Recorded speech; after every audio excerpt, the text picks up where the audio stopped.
तीसरा अध्याय ये कर्म योग है। अर्जुन अभी भी संशय में है और अर्जुन कह रहा है, हे मधुसूदन, कभी तुम कहते हो कि स्थिरप्रज्ञ बन जाओ और कभी तुम कहते हो युद्ध करो। मैं क्या करूं? अभी भी मैं कंफ्यूज्ड हूं। और गीता का तीसरा अध्याय आरंभ होता है। ये है कर्म योग। मुझे लगता है आज के समय में सबसे ज़्यादा प्रासंगिक कर्म योग। हम सभी तो कर्म योगी है। हम सभी लोग तो कर्म करते हैं। कर्म कैसे करना है, कर्म से धर्म कैसे निर्वहन होना है, समाज क्या है, मोक्ष क्या है और मेरा अपने से परिचय क्या है। मुझे लगता है ये सारे सवालों के जवाब हमें इसी योग से मिलने वाले हैं। आइए इस योग को गहराई से समझें। मुझे लगता है हमारे सारे सवालों के जवाब इसी में निहित है। कृष्ण एक और दावा कर रहे हैं, हे अर्जुन, मैं अभी तुम्हें तुम्हारे से अपना परिचय कराऊंगा। देखिए ना, अगर आपको दिल्ली जाना है, किसी का फोन आया और उसने कहा दिल्ली का रास्ता किस जगह जाता है, दिल्ली के लिए क्या करना है, तो आपका एक सवाल होगा, तुम कहाँ खड़े हो? जब तक हमें अपना परिचय नहीं होगा, जब हम अपने आप को नहीं जान रहे होंगे, तो किसी डेस्टिनेशन पर पहुंचेंगे ही कैसे? अगर डेस्टिनेशन पे पहुंचना है तो पहले खुद का खुद से परिचय होना चाहिए। यही कृष्ण अर्जुन को समझा रहे हैं। और देखिए ना, कितने अच्छे से समझाएंगे। अर्जुन, जानो कि तुम कौन हो। अर्जुन तो अभी भी संशय में है। अर्जुन संशय में क्यों है? अर्जुन संशय में इसलिए है क्योंकि अर्जुन को अपना परिचय नहीं है। और जब तक हमें अपना परिचय नहीं होगा, तब तक हम किसी डेस्टिनेशन पर पहुंचेंगे ही कैसे? देखिए ना, मैं प्रैक्टिकल एग्जांपल से आपको ये बात समझाता हूं। किसी ने आपसे पूछा लाल किला कहाँ है, तो आप तुरंत दूसरा सवाल पूछेंगे, श्रीमान आप खड़े कहाँ पे हैं? अगर आप ये बताएंगे मैं कनॉट प्लेस पे खड़ा हूं, तब आपको लाल किले का परिचय किया जा सकता है, रास्ता बताया जा सकता है। शायद ऐसी ही समस्या अर्जुन के साथ है। अर्जुन का अपने से परिचय नहीं है और शायद उसके संकट का, डिप्रेशन का, हताश होने का असली कारण ही शायद यही है। आइए इन सब को गहराई से समझें। सबसे पहले अगर हमने बायोलॉजी पढ़ा है तो हम जानते हैं वी आर ए बॉडी, हम शरीर है। लेकिन इस शरीर को गवर्न कौन करता है? हमारे सेंसेस, वो हमारी सेकंड बॉडी है। इस सेकंड बॉडी को एनर्जी बॉडी बोला जाता है। फिजिकल बॉडी के बाद एनर्जी बॉडी है। और एनर्जी को, इस एनर्जी बॉडी को भी एक बॉडी रेगुलेट कर रही है जिसे इमोशनल बॉडी कहा जाता है, जो हमारा मन है, जो हमारे इंद्रियों को नियंत्रित करता है। लेकिन इस इमोशनल बॉडी पर भी एक और बॉडी है जिसे विजडम बुद्धि कहते हैं। विजडम यानी बुद्धि। मुझे लगता है ये और पावरफुल है। लेकिन इस विजडम बॉडी से भी एक और बड़ी बॉडी है जिसे ब्लिस बॉडी कहते हैं। अगर हमें इन सब बॉडी का परिचय हो जाएगा, तब हमें पता चलेगा हमारा मन कहाँ गड़बड़ करता है और कहाँ हम परेशानी में आते हैं। देखिए ना, मन जो है कहाँ फंसता है? मन फंसता है विषय में। विषय यानी सब्जेक्ट। और विषय किस में फंसता है? विषय के कारण हमारे अंदर राग और द्वेष उत्पन्न हो जाते हैं। राग का मतलब है अटैचमेंट और द्वेष का मतलब है एवर्जन। देखिए ना, जिससे अटैच हो गए, जिससे हम राग हो गए, तो उसमें फिर हमारे को कोई बुराई दिखाई नहीं देती। हर मदर को अपने बच्चे में अच्छाई दिखाई देती है, हर पत्नी को अपने पति में अच्छाई दिखाई देती है। कुछ बुराई भी है, लेकिन ड्यू टू अटैचमेंट वो बुराई दिखाई नहीं देती और सभी चीज़ अच्छाई दिखाई देती है, जबकि हम सब जानते हैं हम अच्छे भी हैं और बुरे भी हैं। इसी तरह जब किसी से एवर्जन हो जाता है तो उसकी सारी अच्छाइयाँ छुप जाती है और उसमें सिर्फ बुराई दिखाई देने लगती है। अरे एक तो अच्छाई होगी, लेकिन हमें तो सभी बुराई दिखाई देने लगती है। यही विषय की प्रॉब्लम है। अगर विषय है तो राग और द्वेष है, और इस राग द्वेष से फंसने के कारण इंसान के अंदर क्रोध उत्पन्न होता है। कामनाएं उत्पन्न होती है, और इस कामनाएं और क्रोध के कारण वो मोहवंश लस्ट और एंगर में फंस जाता है, और ये लस्ट और एंगर में फंसने के कारण उसकी बुद्धि भ्रमित हो जाती है, उसकी डिसीजन मेकिंग कमज़ोर हो जाती है। जब तक हम बेहतरीन डिसीजन नहीं लेंगे तब तक हम अपने जीवन की यात्रा कैसे पूरी करेंगे। अर्जुन का कहना है कि इस राग और द्वेष से कैसे बचूं। देखिए ना, राग और द्वेष जो है कहाँ पैदा होते हैं, ज़रा समझिए। ये पैदा होते हैं आपकी तीसरी बॉडी यानी मन पे, और मन जो है वो विषयों से बहुत ज़्यादा अटैच हो जाता है, और इस बहुत ज़्यादा अटैचमेंट को आसक्ति कहा जाता है, और ये आसक्ति के कारण ही आगे उसके मन में क्रोध आता है, एंगर आता है, लस्ट आता है। सो अगर हमारे को अपने मन पे काम करना है तो फिर इस मन को दूसरी डायरेक्शन देनी होगी अर्जुन। तो वो दूसरी डायरेक्शन क्या है? अनासक्त कर्म।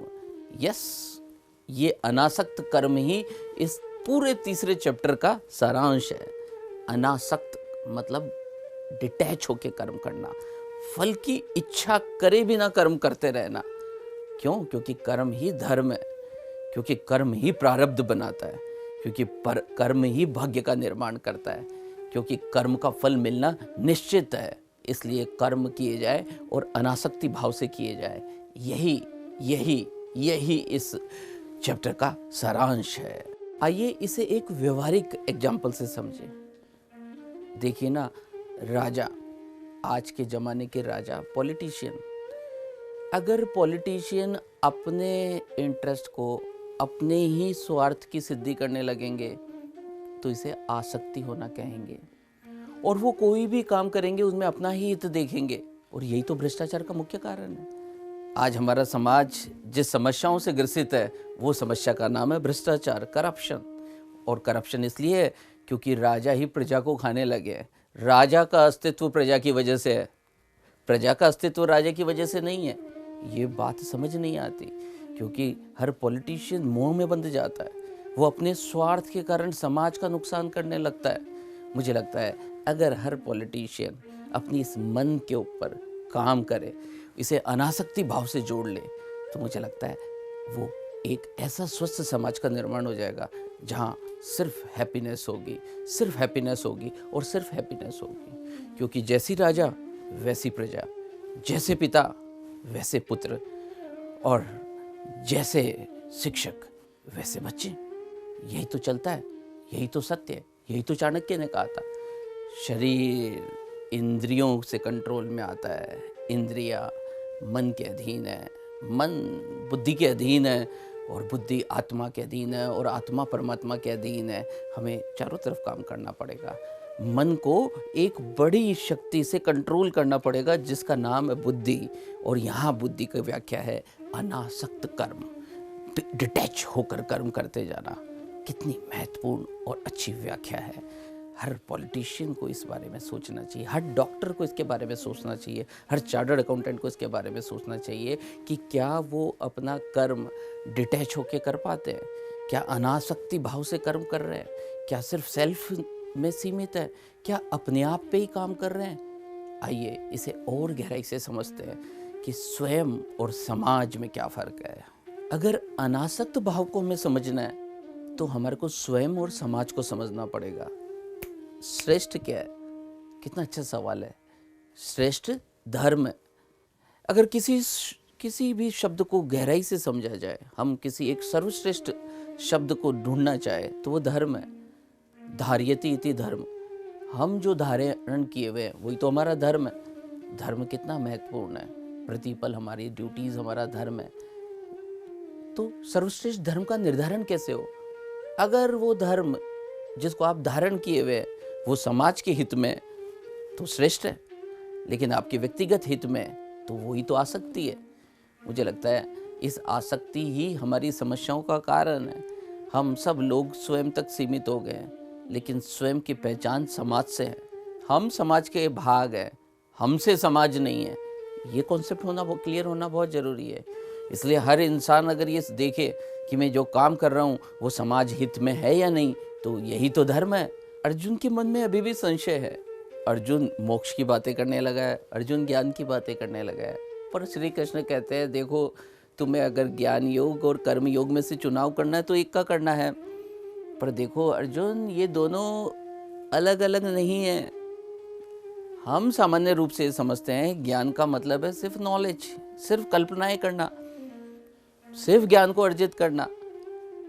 और कुछ लोग समझते हैं कि कर्म का मतलब सिर्फ काम करते रहना। अरे यदि आप काम करते रह गए लेकिन आपको ज्ञान ही नहीं है तो आप किस जगह पहुंचेंगे? और आप सिर्फ कोरी कल्पनाएं करते रह गए और आप कुछ करे ही नहीं तो क्या फायदा? Knowledge without application is meaningless and application without knowledge is also meaningless.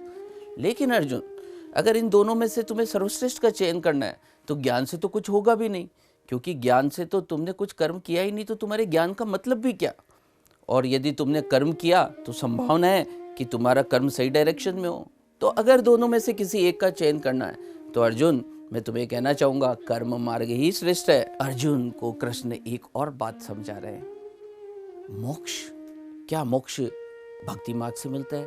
क्या मोक्ष ज्ञान मार्ग से मिलता है? क्या मोक्ष कर्म मार्ग से मिलता है? हाँ पार्थ, मोक्ष कर्म मार्ग से भी मिलता है, लेकिन ये तब संभव है जब आप कर्म कर रहे हो और अनासक्त भाव ले आओ। तो आप जो भी काम करते हो उससे मोह उत्पन्न ही नहीं होता, और मोह के उत्पन्न होने से ही तो राग द्वेष और ये सब समस्याएं आती है। क्रोध का कारण, लस्ट का कारण क्या है? जरा सोचो। इन सब का कारण सिर्फ यही है कि आप जो भी काम करते हैं आप अपने पर्सनल इंटरेस्ट में काम करने लग जाते हैं, इन्वॉल्व हो जाते हैं, अटैच हो जाते हैं, आसक्त हो जाते हैं, और इसी कारण से वो कर्म जो है अशुद्ध हो जाता है। अर्जुन अभी भी सवाल किए जा रहा है। देखिए ना, अर्जुन कितना अच्छा कैरेक्टर है। ये सवाल पूछते पूछते ही तो हमारे को नॉलेज मिल रहा है।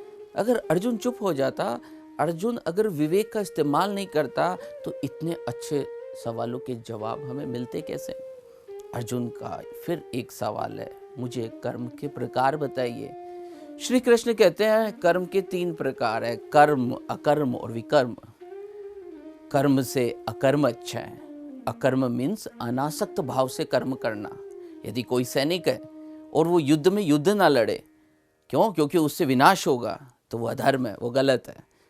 हर सैनिक को जब वो सीमा पर खड़ा हो तो उसका युद्ध ही धर्म है, और वो अनासक्त भाव से कर्म करे तो उसे भी मोक्ष की प्राप्ति होती है। कर्म से अकर्म श्रेष्ठ हो जाता है। अकर्म वो जिसमें अनासक्ति हो। कर्ता से अकर्ता अच्छा हो जाता है। कर्ता भाव से अहंकार का जन्म होता है, और अकर्ता भाव से विनयता का जन्म होता है। कर्ता से अकर्ता अच्छा है, कर्म से अकर्म अच्छा है। लेकिन विकर्म तो बहुत बुरा है। विकर्म में स्वयं का भी नुकसान है, सामने वाले का भी नुकसान है, समाज का भी नुकसान है। इसलिए विकर्म को छोड़ना चाहिए। कर्म से भी अकर्म की तरफ बढ़ना चाहिए। अकर्म का मतलब हो गया कर्म करते रहना, और अनासक्त भाव से बिना फल की इच्छा से कर्म को अपने धर्म समझ के करते रहना। इस तरह ज्ञान योग और कर्म योग की चर्चा करते करते धर्म, मोक्ष और इंद्रियों को समझते समझते श्री कृष्ण अर्जुन को ब्लेस किए जा रहे हैं, अर्जुन को एनलाइटन करते जा रहे हैं। लेकिन अभी एक और समस्या है। स्वयं का तो परिचय हो गया है। अर्जुन, तुम शरीर नहीं, तुम इंद्रियां नहीं, तुम मन, बुद्धि, और बुद्धि से भी परे आत्मा, और आत्मा से भी परे परमात्मा से जुड़े हो अर्जुन।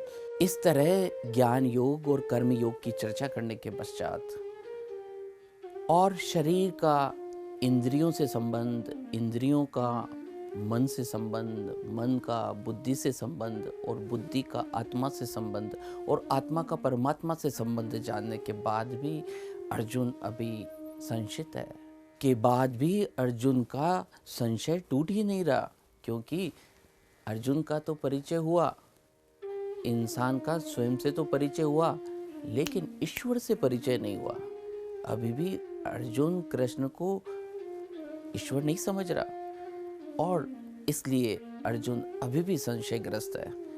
आइए हम चतुर्थ योग में चलेंगे, जहाँ ज्ञान योग की चर्चा होगी, जहाँ कर्म ज्ञान संन्यास योग की बात होगी, जहाँ ईश्वर का परिचय मिलेगा, जहाँ कृष्ण अपना परिचय देंगे। कृष्ण क्या है? कृष्ण का परिचय जानने के लिए फिर आइएगा, फिर देखिएगा, और मैं आपको विश्वास दिलाता हूँ चौथा अध्याय और इंटरेस्टिंग होने वाला है। मिलेंगे, फिर बात करेंगे। दिल से आभार, आप लोग लगातार सुन रहे हैं, इसलिए दिल से आप सब लोगों को शुक्रिया भी देना चाहूँगा, धन्यवाद भी देना चाहूँगा और थैंक यू बोलना चाहूँगा। Warm regards.